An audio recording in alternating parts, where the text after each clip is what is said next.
Bismillahirrahmanirrahim. Assalamualaikum warahmatullahi wabarakatuh. Perkenalkan, nama saya Fadli Ridha Syafi'i. Di sini saya akan membahas pokok bahasan kedua, yaitu tahap audit, efisiensi, ekonomisasi, dan efektivitas. Kita masuk ke tahap audit. Tahap audit itu ada 5. Yang pertama itu audit pendahuluan. Pada tahap ini, audit menggali informasi atau latar belakang terhadap objek yang diaudit. Pada tahap ini juga dilakukan penelaahan terhadap ketaatan, aturan, dan kebijakan yang mencakup aktivitas objek yang diaudit. Pada tahap ini juga dilakukan analisis terhadap temuan-temuan yang mengandung unsur atau optimalisasi kelemahan suatu aktivitas tersebut.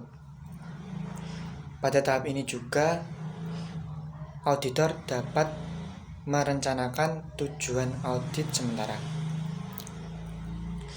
Lalu yang kedua, review dan pengendalian manajemen. Review dan pengendalian manajemen sendiri dilakukan untuk menginformasikan atau mengelola sebuah pengendalian manajemen suatu perusahaan tersebut. Review itu sendiri dikembangkan untuk manajemen mengelola perusahaan apakah memiliki kelemahan-kelemahan di dalamnya.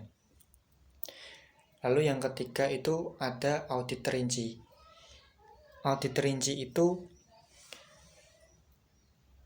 merupakan tahap ketiga yang dimana pengumpulan bukti-bukti, temuan-temuan yang berupa kelemahan-kelemahan aktivitas tersebut yang nantinya akan saling diketerkaitkan, di mana temuan-temuan satu dengan temuan yang lain itu bila berhubungan akan dijadikan sebuah bukti audit tersebut. Lalu yang keempat ada pelaporan. Pada tahap ini tujuannya mengomunikasikan kepada pihak atau objek yang diaudit dan pihak-pihak yang berkepentingan, yang dimana temuan-temuan tersebut bisa diperbaiki atau ditindaklanjuti. Untuk mengomunikasikan hal tersebut, bahasa yang digunakan harus mudah dipahami dan dimengerti untuk ditindaklanjuti. Lalu tahap yang terakhir yang kelima itu ada tindak lanjut. Nah, di sini tindak lanjut itu auditor atau audit merekomendasikan atau menghasilkan rekomendasi untuk ditindaklanjuti oleh pihak yang berwenang. Akan tetapi di sini auditor tidak berwenang atau tidak memiliki hak untuk mengharuskan manajemen mengikuti rekomendasi dari hasil temuan tersebut untuk memperbaiki kesalahan-kesalahan yang dialami dari aktivitas-aktivitas yang berlangsung. Lalu kita lanjut ke ekonomisasi, efisiensi, dan efektivitas. Kita semua tahu bahwa ekonomis itu berkaitan dengan hemat, terus efisien itu daya guna, lalu efektivitas itu hasil atau hasil guna. Nah, ketiga-tiganya ini tuh tidak bisa terlepaskan atau saling keterkaitan satu sama lain. Oleh sebab itu, Di sini saya akan menjelaskan sedikit mengenai ketiga hal tersebut. Ekonomisasi atau hemat. Di sini tujuannya dari ekonomisasi itu supaya bagaimana perusahaan itu bisa menghemat sumber daya yang ada untuk menghasilkan sebuah produk yang bisa menghasilkan hasil guna yang maksimal. Lalu yang kedua ini, sebelum efisiensi, ekonomis ini ukurannya itu dari segi input. Untuk efisiensi atau daya guna ya. Daya guna itu menganalisis bagaimana sebuah perusahaan sudah memaksimalkan atau menggunakan sumber daya itu semaksimal mungkin dengan daya guna yang optimal untuk menciptakan produk yang memuaskan tetapi tidak juga merugikan perusahaan. Nah, untuk pengelolaan efisiensi ini itu ukurannya dari segi input dan juga output yang saling berhubungan. Lalu yang ketiga ada efektivitas atau hasil guna. Ini itu berhubungan dengan seberapa besar kegunaan atau hasil yang telah diperoleh dari perusahaan dalam memproduksi barang itu untuk mencapai optimalisasi biaya-biaya yang telah dikeluarkan perusahaan. Kayak semisalnya produk ini menghasilkan biaya-biaya lebih dari 1 juta, maka hasil dari produk ini atau efektivitas produk ini harus lebih maksimal dari biaya-biaya tersebut untuk menutupi kerugian perusahaan, atau bisa disebut hasil dari produk itu harus menguntungkan. Lalu lanjut ke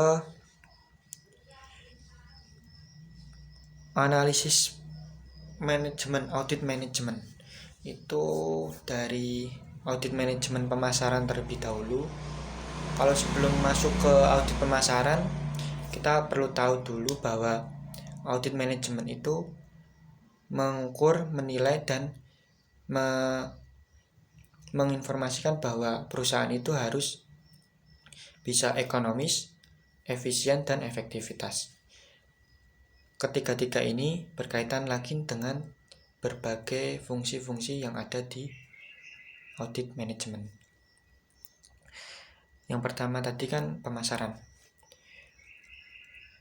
Dalam pemasaran itu, audit manajemen bertujuan bagaimana perusahaan mengelola produk yang dihasilkan supaya bisa didistribusikan dan dikenal oleh pelanggan atau konsumen supaya produk itu lebih bersaing dari pesaing-pesaingnya.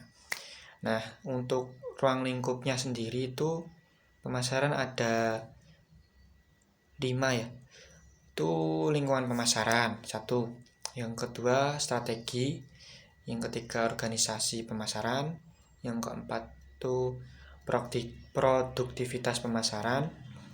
Yang kelima terakhir itu fungsi pemasaran sendiri. Nah, kita lanjut ke audit manajemen pada fungsi produksi dan operasi. Nah, kita tahu sendiri bahwa pada fungsi ini audit manajemen bertujuan untuk mengetahui seberapa mana perusahaan memaksimalkan hasil atau produk yang dihasilkan perusahaan dengan kebijakan atau aturan-aturan yang ada supaya tercapai sebuah keserasian antara efisien dan efektivitas dalam perusahaan tersebut.